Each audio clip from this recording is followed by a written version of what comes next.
नमस्कार, घटना चक्र बुक वीडियो के इस शैक्षणिक मंच पर आपका स्वागत है। हमारा उद्देश्य है ज्ञान को सरल, स्पष्ट और सुलभ रूप में आप तक पहुंचाना। आइए आरंभ करते हैं अध्ययन और सफलता की इस यात्रा को। नमस्कार। कभी रात में आसमान को देखकर ये ख्याल आया है कि ये सब शुरू कहाँ से हुआ? तो चलिए आज समय और स्पेस में एक ऐसे ही सफर पर निकलते हैं। एक ऐसा सफर जो हमें बिग बैंग के पहले पल से लेकर हमारे घर, हमारी पृथ्वी के आसमान तक ले जाएगा। ये वो कहानी है जिसने सदियों से हम इंसानों को सोचने पर मजबूर किया है। तो आज हम कहाँ जाने वाले हैं? चलिए एक नज़र डालते हैं। सबसे पहले हम जानेंगे कि ब्रह्मांड की शुरुआत को लेकर क्या-क्या सिद्धांत हैं। फिर हम अपने सौर मंडल, अपने कॉस्मिक परिवार से मिलेंगे। उसके बाद ग्रहों की अजीबोगरीब दुनिया की सैर करेंगे और देखेंगे कि ग्रहों के अलावा और क्या-क्या है वहाँ। और आखिर में हम वापस पृथ्वी पर लौटेंगे और समझेंगे कि इस विशाल आकाश में हमारी जगह क्या है। तो चलिए शुरुआत करते हैं सबसे बड़े सवाल के साथ। एक ऐसा सवाल जो हजारों सालों से पूछा जा रहा है कि आखिर ये सब कुछ, ये पूरा ब्रह्मांड बना कैसे? सोचिए, बस ये एक सवाल, और इसी एक सवाल ने सदियों से दुनिया के सबसे तेज दिमागों को काम पर लगाया है। इसी के जवाब की खोज ने हमें ये समझने पर मजबूर किया कि पृथ्वी हर चीज का केंद्र नहीं है, और इसने कुछ ऐसे कमाल के सिद्धांतों को जन्म दिया जिनके बारे में हम आज बात करेंगे। हमारी समझ कैसे बदली, ये देखना बड़ा दिलचस्प है। पहले हम सोचते थे कि सब कुछ सूर्य के चारों ओर घूमता है, और वहां से हम धीरे धीरे एक ऐसे आइडिया तक पहुंचे जहां पूरा ब्रह्मांड खुद ही फैल रहा है। ये सिर्फ थ्योरीज का विकास नहीं है, बल्कि इस ब्रह्मांड में हमारी अपनी जगह की समझ का विकास भी है। अच्छा, बिग बैंग के बारे में एक बहुत बड़ी गलतफहमी है कि ये कोई धमाका था जो स्पेस में हुआ। नहीं, असल में ये स्पेस का ही फैलाव था। इसे ऐसे समझिए, जैसे गुब्बारे पर हम कुछ डॉट्स बना दें। अब जैसे जैसे गुब्बारा फूलेगा, वो डॉट्स एक दूसरे से दूर होते जाएंगे। ठीक वैसे ही आकाशगंगाएं एक दूसरे से दूर जा रही हैं। तो चलिए अब इस विशाल ब्रह्मांड से निकलकर जरा अपने घर की ओर आते हैं, हमारे सोलर सिस्टम पर। चलिए ग्रहों के इस अनोखे परिवार से मिलते हैं और देखते हैं कि यहाँ का माहौल कैसा है।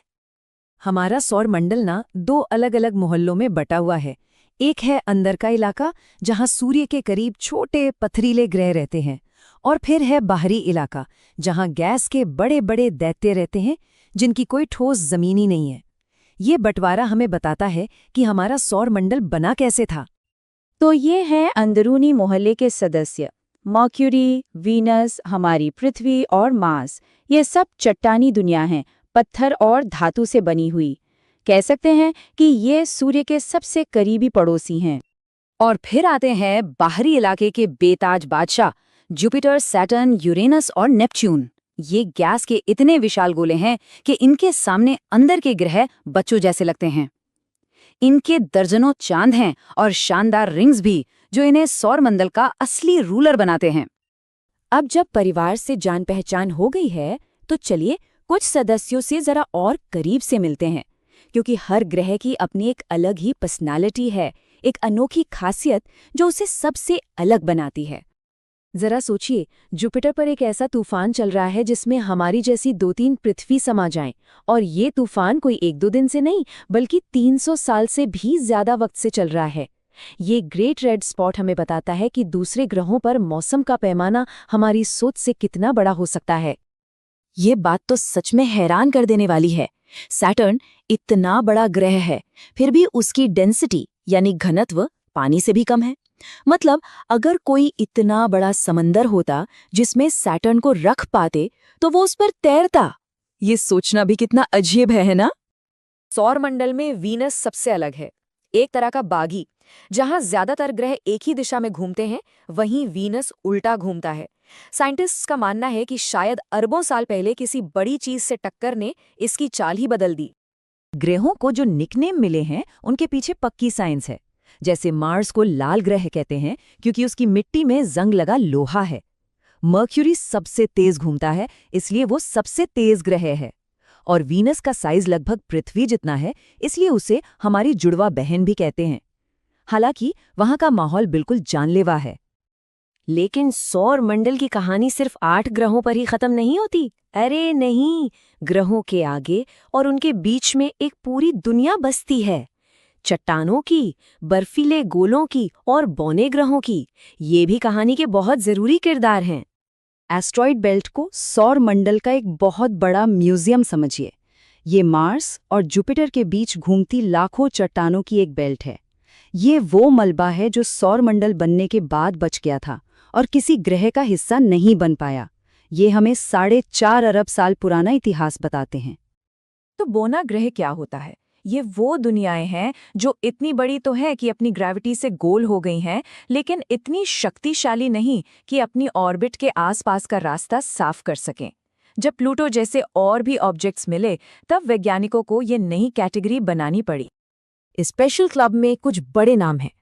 एक तो प्लूटो, जिसे 2006 में इसी कैटेगरी में डाला गया था। फिर है सेरिस, जो एस्ट्रॉइड बेल्ट में ही रहता है। और मेकमेक, जो सौर मंडल के बहुत ठंडे और बाहरी इलाके में छिपा हुआ है। धूमकेतु यानी कॉमेट्स को हम ब्रह्मांड के घुमक्कड़ कह सकते हैं। ये बर्फ, चट्टान और धूल के गोले हैं जो सौर मंडल के ठंडे कोनों से आते हैं। और जब ये घूमते घूमते सूरज के पास आते हैं तो गर्मी से इनकी बर्फ पिघलकर गैस बन जाती है, जिससे वो शानदार पूंछ बनती है जो हमें आसमान में दिखाई देती है। अच्छा, इतनी लंबी ब्रह्मांडीय यात्रा के बाद अब इन सारी बातों को अपने अनुभव से जोड़कर देखते हैं। ये जो इतना बड़ा ड्रामा अंतरिक्ष में चल रहा है, उसका असर हमारी जिंदगी और हमारे आसमान पर कैसे पड़ता है। देखिए, कोई भी ऑर्बिट यानी परिक्रमा एकदम गोल नहीं होती, थोड़ी अंडाकार होती है। इसका मतलब है कि हर चक्कर में एक नज़दीकी और एक दूर का पॉइंट होता है। जब कोई ग्रह सूरज के सबसे करीब होता है, उसे पेरिहेलियन कहते हैं, और जब सबसे दूर तो एपहेलियन। यही बात पृथ्वी का चक्कर लगा रहे सैटेलाइट्स पर भी लागू होती है। रात का आसमान हम इंसानों का सबसे पहला मैप था। सप्तर्षि मंडल और कैसियोपिया जैसे तारामंडल हजारों सालों से मुसाफिरों को रास्ता दिखाते आए हैं, और ध्रुव तारा यानी पोलैरिस तो हमेशा उत्तर दिशा में स्थिर रहता है। अगली बार जब रात में आसमान को देखें तो याद रखिएगा, ये वही नक्शा है जिसे हमारे पूर्वजों ने भी देखा था। ब्रह्मांड जितना सुंदर है उतना ही खतरनाक भी, लेकिन हमारी पृथ्वी के पास अपना एक सुरक्षा कवच है, ओजोन लेयर। ये हमारे वायुमंडल की एक पतली सी परत है जो हमें सूरज की खतरनाक यूवी किरणों से बचाती है। यही वो नाजुक संतुलन है जो हमारे ग्रह को जीवन के लिए इतना खास बनाता है। और ये पूरा सफर हमें आखिर में इस एक सवाल पर लाकर छोड़ देता है, क्या हम इस ब्रह्मांड में अकेले हैं?